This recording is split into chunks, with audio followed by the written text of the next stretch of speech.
Cara berpikir ulama, saya pernah baca dalam satu sejarah ulama besar, namanya Sufyan Ats-Tsauri.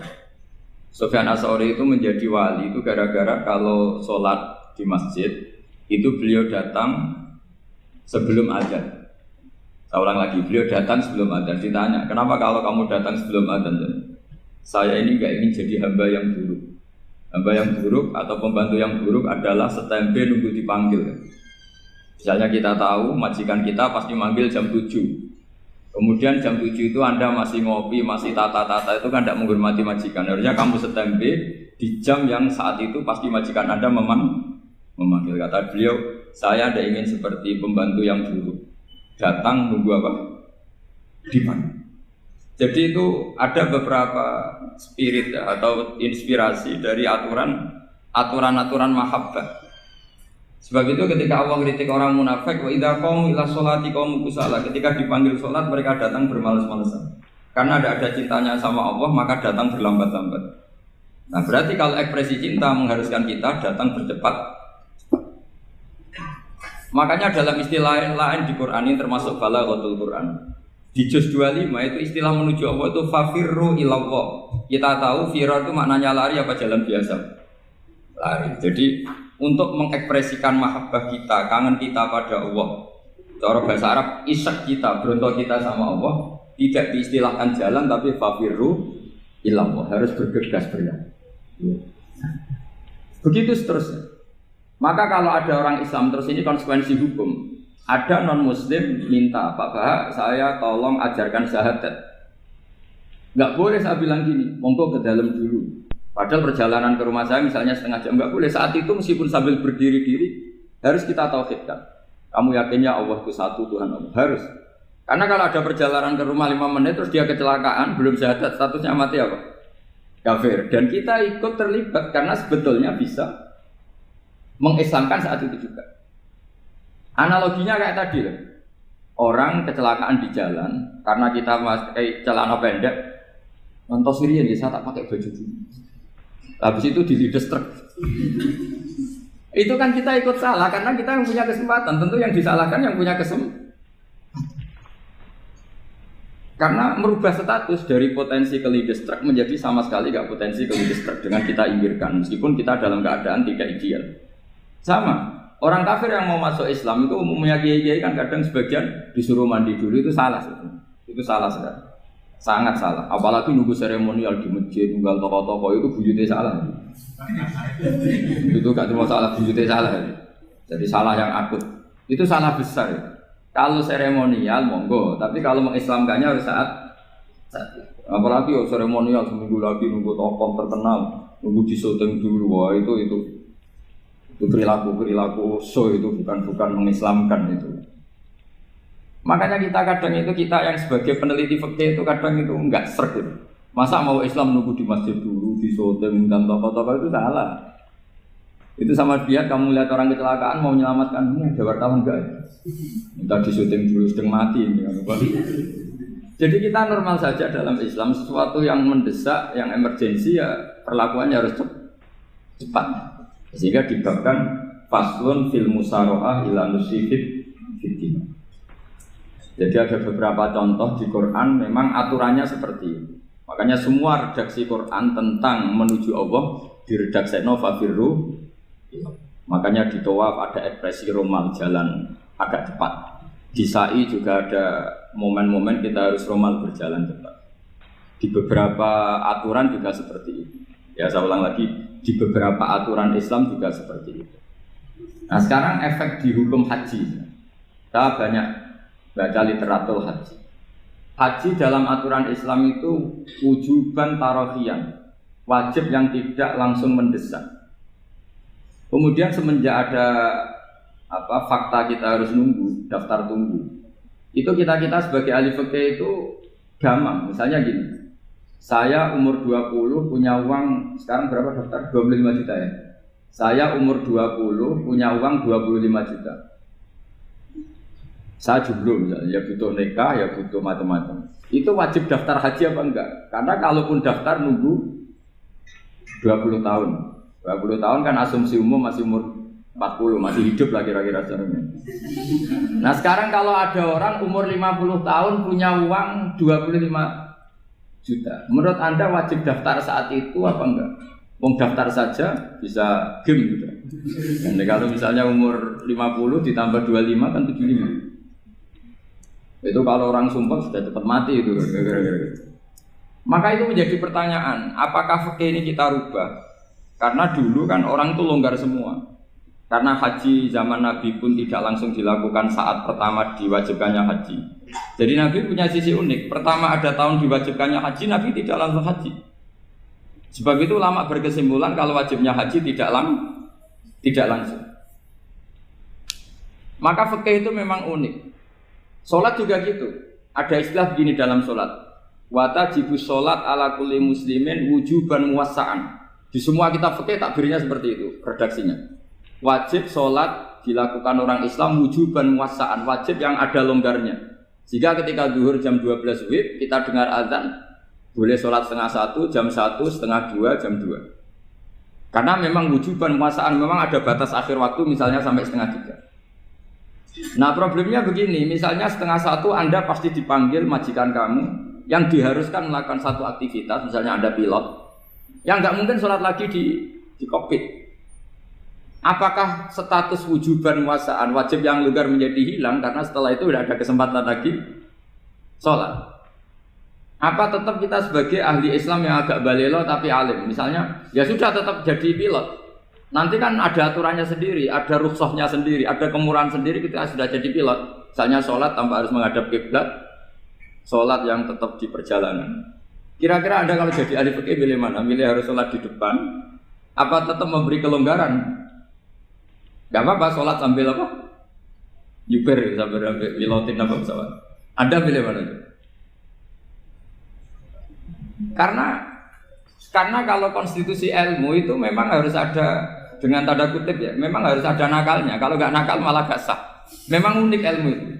Karena ilmu itu kalau dipaksakan lurus terus, itu nanti malah bengkok karena menghilangkan rukhsahnya Allah, kemurahan Allah. Tapi kalau dipaksakan rukhsah terus, murah terus, nanti dianggap menyepelekan hukumnya Allah. Maka kita yang ahli fikih itu pusing. Misalnya saya sering ditanya, Gus saya ini supir bis, kan musafir terus, berarti saya boleh tidak puasa terus panjang Ramadan? Coba kalau ada jadi ahli fikih mesti bingung.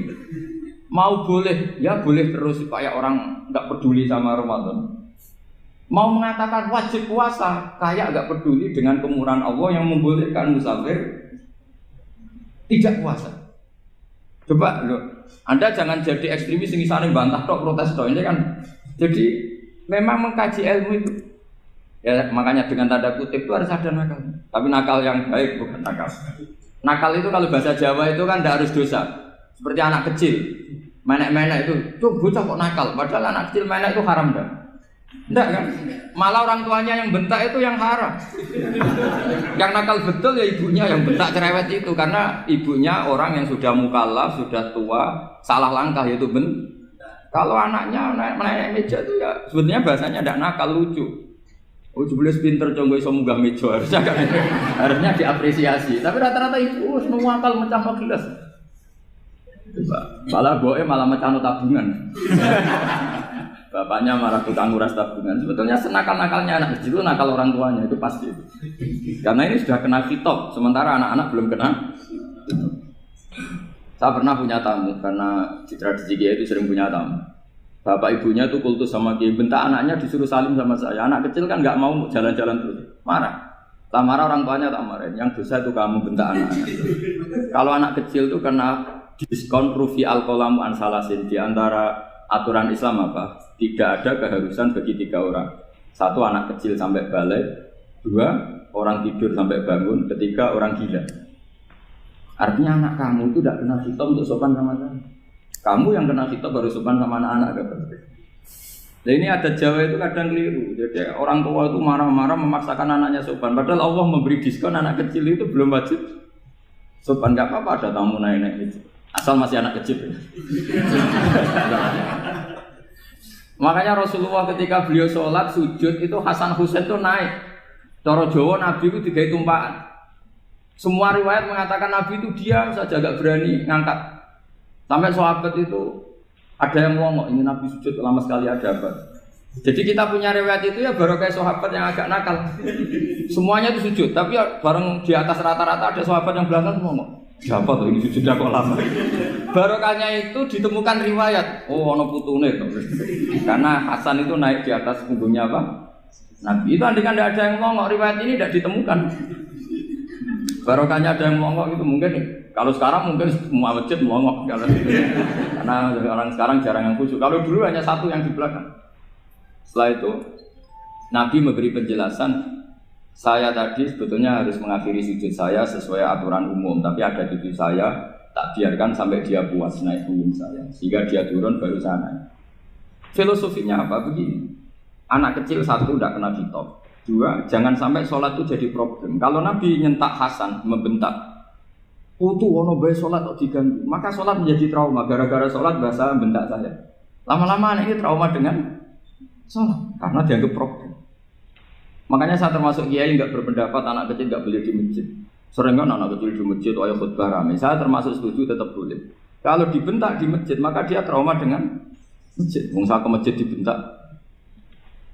Lagi pula kadang-kadang orang tuh gaya-gayaan tok. Wah, rame orang khutbah rame nih. Padahal kalau nggak diramein anak-anak malah udah tidur. Kita kan tidak bisa menjamin kalau perilaku kita lebih baik gitu. Mendingan kan anak-anak main di masjid dibanding di karaoke kan. Jadi kan, lah ini masalahnya saya, ini fikih ya. Fikih itu wilayahnya, makanya jadi ahli fikih itu susah-susah gampang. Jangan hanya berpikir protes dengan ketentuan fikih, mengkaji yang sebanyak-banyaknya. Itu tadi, misalnya Anda seorang supir permanen, supir bis terutama. Kalau truk kan bisa leha-leha, kalau bis kan apa ada deadline-nya ya waktu. Seperti bis jurusan Surabaya Semarang, saya kan sering naik bis jurusan Surabaya Semarang. Kadang-kadang supirnya melihat saya tanya, Gus saya ini supir, saya ini Ramadan itu gimana ya? Ya saya sudah ngerti setengah nakal, dan senengnya dijawab rasa poso ya saya tahu. Tapi masalahnya secara fikih kalau kamu mengatakan kamu harus puasa terus, kamu melanggar konstitusi ilmu. Memang musafir punya diskon? Boleh? Tidak puasa. Pertanyaannya, bayarnya kapan? Nung Sawal ya nyupir lagi, Zulqa'dah nyupir lagi, nanti sampai Ramadan ya. Nah terus, ya pas kamu cuti, biasanya cutinya pas sakit, boleh diskon lagi karena sakit. Coba. Nggak, andai kan Anda jadi ahli fikih milik zaman. Lo kalau orangnya soleh terus kayak ustadz-ustadz di sini kayak dosen UI kan, masa dosen UI Universitas Islam nggak Islami kan nggak mungkin. Mungkin memilih poso kan. Masalahnya ini kan hukum untuk orang kebanyakan, nggak boleh hukum musuh gak kuat. Bu, sahur jam 3:30, ngombe vitamin pokoknya harus kuat. Itu udah hukum, itu saran. Hukum itu beda dengan saran. Hukum itu hanya berbicara musafir itu boleh store. Kalau saran memang boleh, ya usahakan kamu makan 3:30 pas fit, terus kalau nyumpir selesai jam 10 nanti istirahat. Memangnya majikan bisa ngatur jamnya? Itu fikih. Maka menjadi perdebatan yang namanya pergi itu apa? Menurut Imam Syafi'i pergi itu ya dari rumahnya ke tempat yang asing yang tidak wilayahnya namanya pergi. Menurut Imam Ahmad bin Hanbal enggak. Pergi itu tidak kerja. Jadi orang yang supir yang seperti itu namanya tidak pergi tapi kerja. Tanyakan ke publik, misalnya jenengan ke UI, istri kamu atau suami kamu ditanya, istri kamu kemana? Kira-kira jawabnya bilang pergi jalan-jalan apa bilang kerja?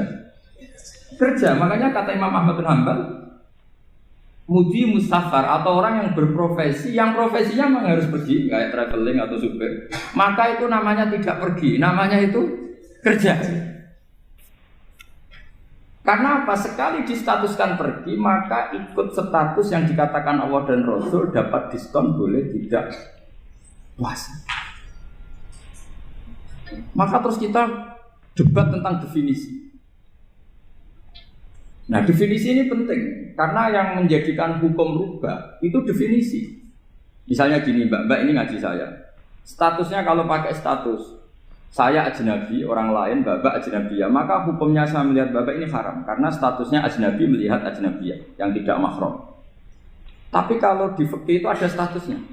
Di antara lelaki boleh muwajahah sama perempuan adalah satu untuk belajar, 2 untuk muamalah, 3 untuk kesaksian, 4 untuk pengobatan. Itu kan ada pengecualian.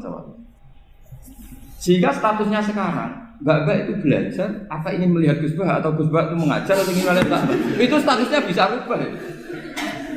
Makanya kalau kita marung di warung misalnya Padang, kita nggak pilah-pilah, kebetulan pelayannya perempuan itu masih bisa dikhilah secara fikih. Saya muamalah marung, cuma kebetulan penjaganya. Tapi masalahnya Pak ini punya daftar penjaga yang cantik, yang masalah. Maka pertanyaannya itu marung ke situ demi marung, apa demi melihat? Tidak jawab saja. Demi marung apa demi melihat? Kalau demi marung supaya kenyang, penjaga yang sangar-sangar juga banyak. Akhirnya kalau demi makan, penjaga yang cowok kan banyak. Kalau demi melihat, berarti yang dihitung kan niatnya. Berarti karena muamalah apa karena melihat? Melihat. Itu status. Jadi makanya kalau mudi musafar itu namanya orang pergi atau orang kerja? Orang kerja. Maka menurut pikirannya Imam Ahmad bin Hanbal, seperti itu harus puasa. Karena dia adalah pekerja, bukan musafir. Lalu dalam masalah jumlah 3 hari misalnya. Kalau dalam fikih kita, nggak saya kenapa ngomong fikih terus ya, karena banyak yang melupakan fikih. Jenengan pergi haji. Zaman Nabi haji itu jamak dan qashar terus. Padahal hajinya Nabi itu, haji itu minimal kan berapa hari minimal itu? 9, 10, 11, 12. Sebenarnya haji itu minimal hanya 4 hari. Karena 13 Dzulhijjah bisa nafar apa? Awal. Kalau nafar awal berarti nggak ada kewajiban nafar sani. Berarti yang wajib betul kan tanggal 9 untuk di Arafah, terus 10 biasanya ifadah sama balang jumroh apa? Akobah, terus 11, 12 itu kan sudah boleh cabut. Karena apa? Nafar apa? Awal. Berarti nggak usah nafar apa? Sani. Berarti hanya berapa? 4 hari. Tapi Nabi haji di Mekah Medina itu sampai 40 hari karena perjalanan. Pertanyaannya ketika Nabi menjamak dan mengqashar itu cara Imam Syafi'i lis safar. Karena Nabi orang Medina datang ke Mekah dengan jarak 460 kilo, maka Nabi boleh jamak dan qashar. Jadi pikiran Imam Syafi'i, jamaknya Nabi itu lis safar karena pergi. Cara pikiran Imam Malik enggak, jawabnya Nabi itu lin nusuk. Nabi menjamak sholat itu karena melakukan ibadah haji. Efeknya adalah orang Mekah kalau haji itu cara Imam Malik meskipun jaraknya dekat boleh apa? Boleh apa? Qashar, boleh jamak qashar. Lalu terus ada pertanyaan fikih lagi. Lalu jamak qashar itu karena pergi apa karena masyaqqah? Karena repot. Coba kalau sampean kira-kira jawab. Misalnya kita orang kaya bawa uang 1 miliar naiknya Alphard, ada supirnya, ada ajudannya. Pergi di jarak 100 kilo. Masyaqqahnya kan tidak ada sama sekali, apalagi di tol kebetulan nggak macet. Kira-kira boleh jamak nggak? Boleh terus karena pergi, tapi kan nggak ada repotnya sama sekali. Dibanding misalnya yang ngebis bawa beras 1 pintal gitu kan, udah gitu suruhan orang lagi kan pusing. Maka fikih ini untuk memberi hukum itu kalau fikih itu menstatuskan dulu.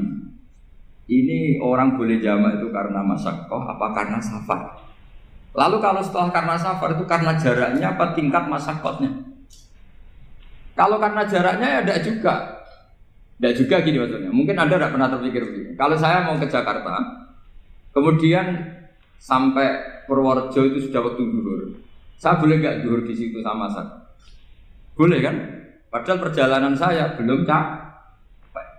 Hanya nunggu boleh jamak itu setelah kita menempuh jarak itu apa menuju, sedang menuju dan niat. Sedang menuju dan niat. Misalnya saya mau ke Jakarta, saya orang Sleman mau ke Jakarta, itu sampai mana itu Magelang itu sudah boleh jamak kan? Boleh nggak? Boleh karena saya mau ke. Nah pertanyaan secara fikih mungkin ada terlintas. Ternyata ditelepon sama istrinya nggak jadi pergi. Padahal sholatnya kadung di jamak, zuhur dan asar. Apakah setelah di rumah sholat lagi? Sama nggak pernah mikir gitu. Karena nggak nekuni fikih. Jadi orang fikih itu sudah pusing, makanya jangan diprotes terus. kita ini sudah pusing, tapi orang tuh enak aja protes terus. Nggak menurut jenengan nanti wajib sholat lagi enggak? Dia bolehnya jamak kan berdasar berstatus musafir. Ternyata setelah Magelang ditelepon istrinya enggak jadi. Dia kadung sholat zuhur dan asar. Setelah pulang masih jam 1. Terus ada asar, wah bukan sholat. Kalau menurut Anda, sholat lagi apa enggak? Jangan saran. Kalau saran, wah sebaiknya sholat lagi. Itu tidak hukum, itu saran itu namanya. Saran dengan hukum beda. Sholat lagi pada. Loh, ketika ada jaga itu berdasar malas atau berdasar hukum? Apa?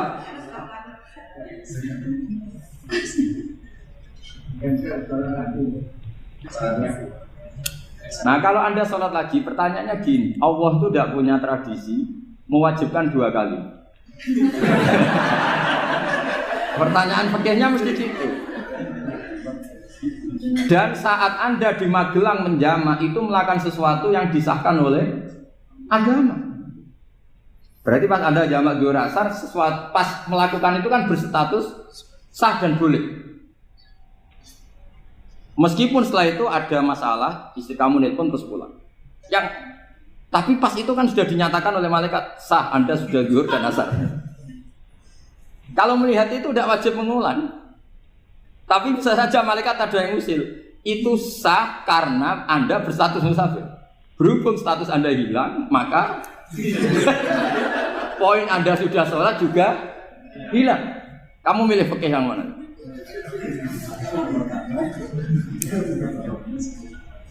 Jadi peneliti fikih itu beda dengan orang-orang yang mendengarin protes. Beda karena nengkuni. Nengkuni itu beda karena ada konsekuensinya. Makanya fikih itu sampai saya punya kitab fikih itu dikarang satu orang itu jumlahnya 20 jilid. Per jilid itu segini. Jadi satu meja ini dikarang satu orang. Itu mulai yang presisi, yang detail sampai yang khayal. Yang khayal juga ada. Yang khayal itu tadi beliau banyak menghayalkan diri. Suatu saat Anda datang ke Mekah itu hanya butuh waktu 20 menit. Zaman itu belum ada pesawat. Lalu boleh gak jamak? Boleh gak nakal? Nakal itu begini. Sampai orang kaya punya jet pribadi. Misalnya Anda Ronaldo masuk Islam, orang kaya. Itu bisa gak puasa? Karena begini. Misalnya dia orang, contohnya orang Arab. Orang Arab, jangan orang. Ya contohnya itu dibalik saja. Di sini itu kalau imsak jam berapa? Imsak Ramadan jam berapa? 3:30 aja biar aman ya. Kalau 3:30 kan masih imsak. Dia terbang ke Mekah. Jadi orang sini puasa jam 5 kan mulai puasa. Dia terbang ke Mekah kan masih malam. Makan terus dia. Mekah mau ada matahari terbang lagi ke barat. Karena dia menghindari berstatus puasa. Atau sebaliknya, dia orang Mekah jam 12 puasa. 12 siang puasa. Dia, wah kalau 6 jam lagi buka, bisa berapa saya. Terbang ke Indonesia. Ke Indonesia terbang baru 1 jam, di sini sudah buka. Itu khayal. Jadi itu ada khayalnya. Itu lama dulu, sebelum ada pesawat sudah mengkhayal gitu. Bolehkah orang yang di Masyrik ke Maghrib demi itu? Kalau Anda jadi Raja Salman jam 1 kok sudah nggak kuat apa? Puasa itu diberi saran terbang ke Indonesia. Itu kalau pakai jet kan nggak sampai 9 jam, 1 jam ke Jakarta. Sudah ada wow akbar. Bukan. Boleh enggak? Loh mau kamu enggak bilang, oh enggak boleh. Wong di Jakarta sudah huru samsing. Masa sudah matahari terbenam orangnya enggak boleh? Bukan. Lah ya. Apa? Kalau resikonya gini, sampean mungkin nggak mikir, resikonya gini, kalau dia berstatus musafir, bolehnya buka karena musafir, pertanyaannya dia wajib bayar. Kan musafir bolehnya kodok nanti harus bayar, tapi kalau dia buka normal kan tidak harus bayar, beda, efek pakainya beda.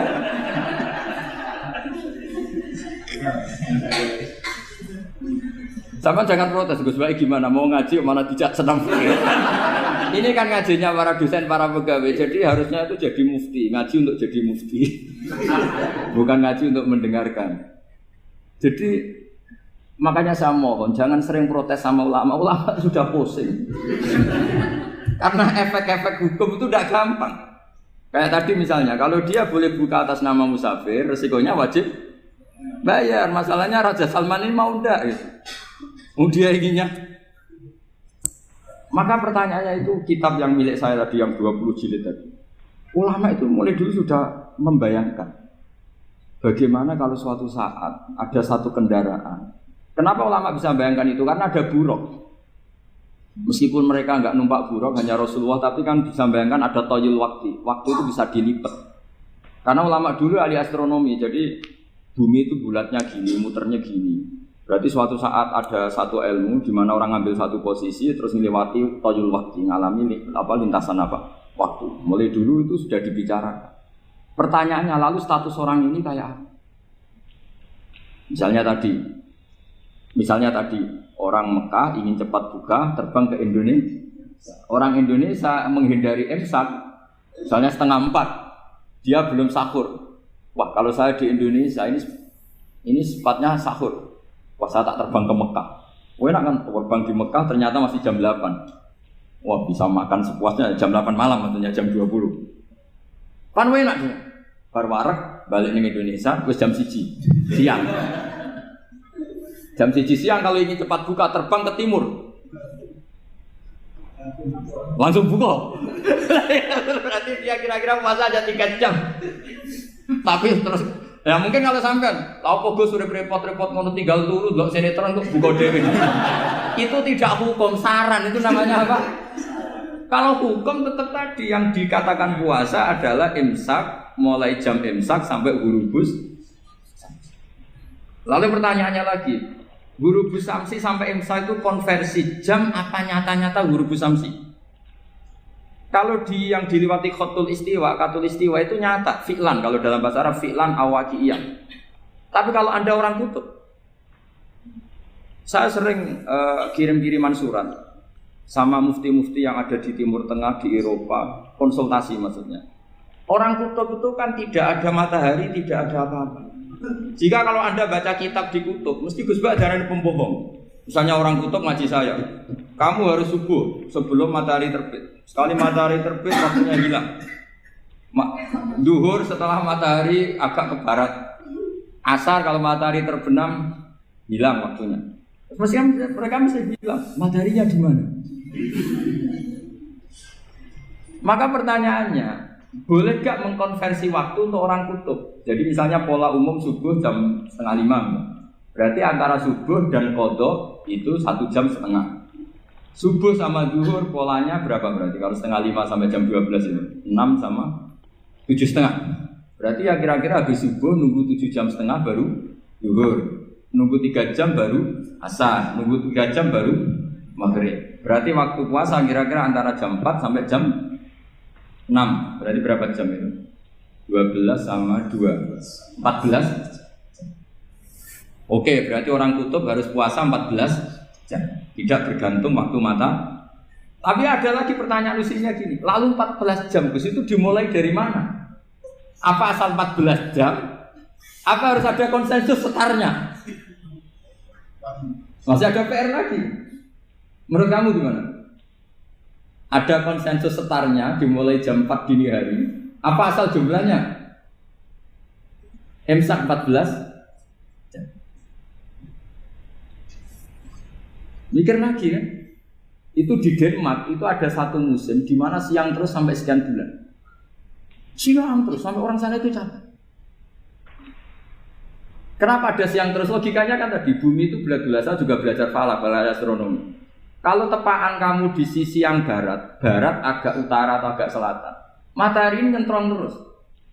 Jika bumi molak-malik ya kamu kesentron terus karena kita ini kan tepaan di katulis istiwa, di khotul istiwa. Sebenarnya khotul istiwa itu bahasa Arab dari kata khotul istiwa. Khotun itu garis, istiwa itu tengah. Lah, Islam itu oleh Allah memang dipilih di tempat paling top yaitu Mekah. Mekah Ka'bah itu surratul ardi. Jadi sebelum ditemukan ilmu astronomi itu Nabi sudah ngendikan Al-Ka'bah surratul ardi. Ka'bah itu pusarnya bumi. Sehingga di Ka'bah itu satu-satunya area yang terbebas dari medan magnetis. Karena dari utara dan selatan benar-benar di tengah. Maka potensi jam paling akurat di dunia itu ya hanya jam yang di Mekah itu. Karena apapun akuratnya teknologi di Amerika atau Jerman, karena jam itu dari logam tetap ketarik medan magnetis, entah berapa 00, tetap kena. Misalnya jam di Jerman, lebih dekat mana kalau Jerman? Mesti ketarik medan magnetis, entah berapa kadarnya, karena materi jam dari logam. Sementara di Mekah, karena di tengah, itu terbebas dari medan magnetis. Nah, sehingga yang segaris dengan Mekah kayak Indonesia itu semuanya khotul istiwa. Nah kalau khotul istiwa normal itu artinya ya 12 siang secara umum ya 12. Sehingga ulama Indonesia kalau ngaji itu lebih gampang, lebih tidak dianggap bohong. Karena ya ada terbitnya matahari, ada zawalus syamsi, ada hurubus syamsi. Coba kalau kitab itu Anda baca di kutub utara sama kutub selatan, murid kamu bingung semua. Ini gimana Ustadz, tidak ada matahari kok semuanya diukur pakai matahari. Lalu pertanyaannya dikonversi kan? Pertanyaannya kalau dikonversi pakai apa? Asal 14 jam, apa harus sepakat dimulai jam berapa? Milih mana? Milih sepakat. Pertanyaannya kalau sepakat, ukurannya siapa yang jadi ahlul halli wal aqdi?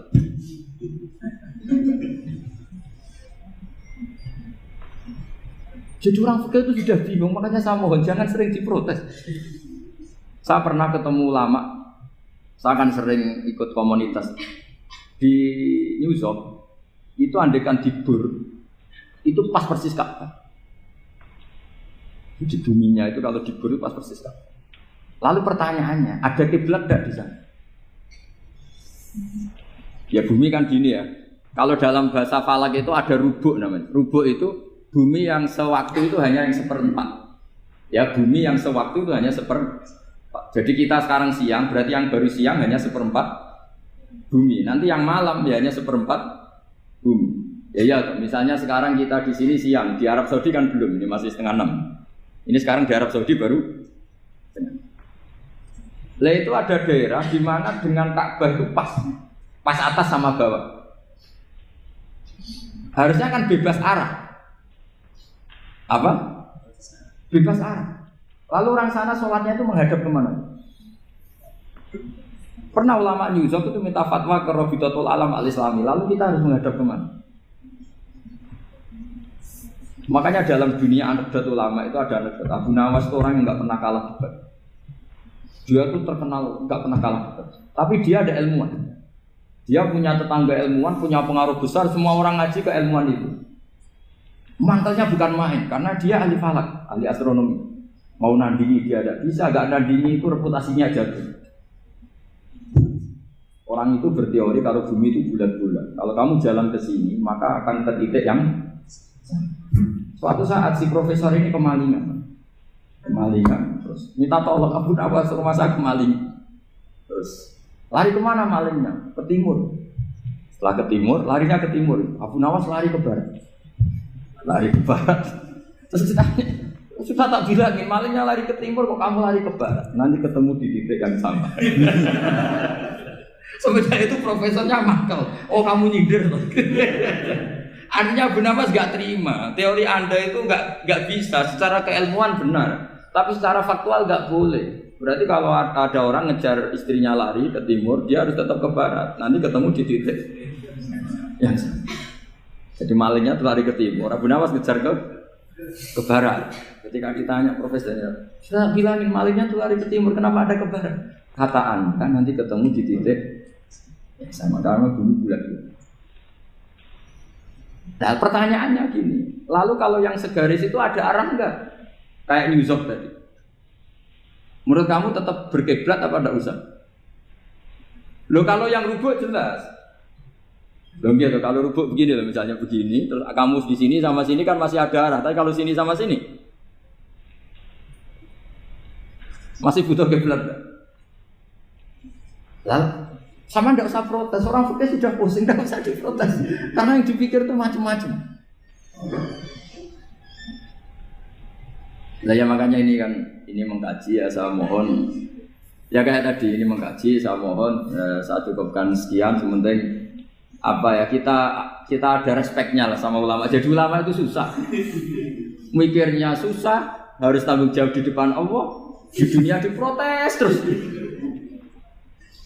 Ya saya kira demikian. Assalamualaikum warahmatullahi wabarakatuh.